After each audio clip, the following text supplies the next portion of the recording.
Alors l'amour de Dieu et la grâce de Dieu n'est pas la faiblesse de Dieu. C'est sa force pour nous sauver.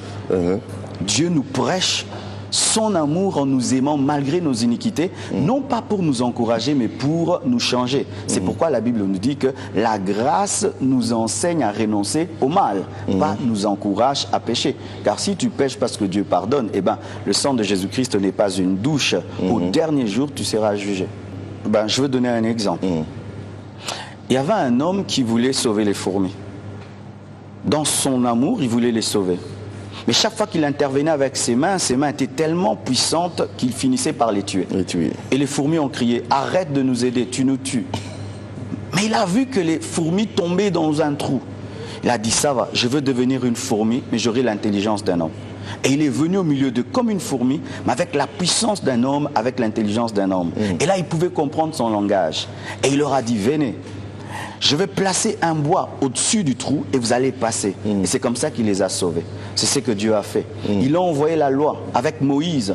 Mais l'homme était incapable d'obéir à la loi. Et cette loi commençait à tuer l'homme. Et l'homme a dit à Dieu, arrête de nous aider, tu nous tues. C'est pourquoi la parole s'est faite chair. Elle est morte à la croix. Elle est ressuscitée pour dire à l'homme, voici maintenant un homme qui est un modèle, le bois. Passez par la croix et vous serez sauvés. L'amour de Dieu est une source de salut pour l'homme. Car si Dieu ne nous avait pas aimés en Christ, l'humanité entière finira en enfer. La raison de cet amour, c'est vraiment le salut de l'homme. Oui, parce que quand on aime, on protège. Quand on aime, on donne. Si Dieu t'a donné Jésus, qu'est-ce qu'il te refusera avec lui? Parce que ce qui est plus précieux pour Dieu, ce n'est pas la puissance, ce n'est pas l'onction, la protection, c'est Jésus.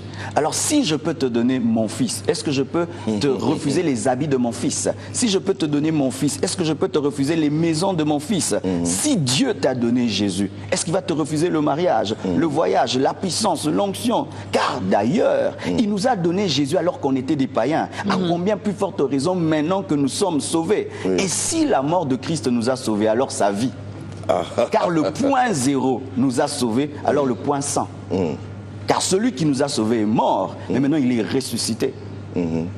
L'amour de Dieu confère tout ce dont vous avez besoin. C'est pourquoi point n'est besoin d'aller dans l'occultisme et dans la magie, parce que celui qui va dans la magie va chercher celui qui le hait.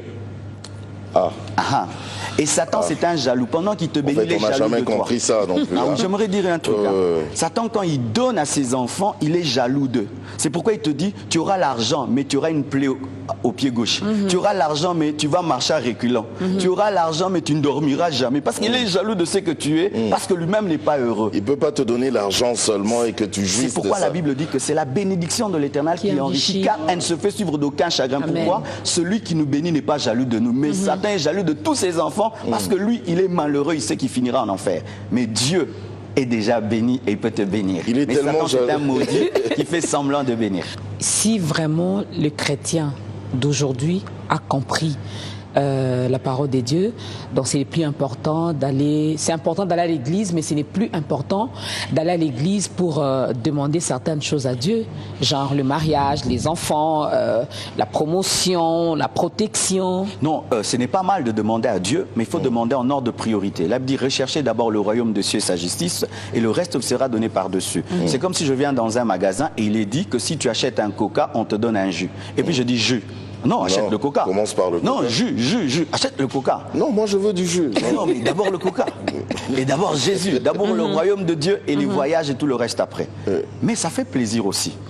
Même quand je sais que je vais nourrir mon fils, quand il me dit papa bonbon, ça me fait bien. On me demande le bonbon quoi. Et même si je sais que Dieu sait que j'ai des besoins, ça lui fait plaisir que je dise Père, donne-moi de l'argent. Père, protège-moi. Je vais dire non, il sait qu'il va me protéger. Non, même s'il sait, il veut que tu demandes pour qu'il se sente père. Mais il ne faut pas aller vers lui d'abord pour ça. Il faut aller vers lui pour la relation et l'intimité.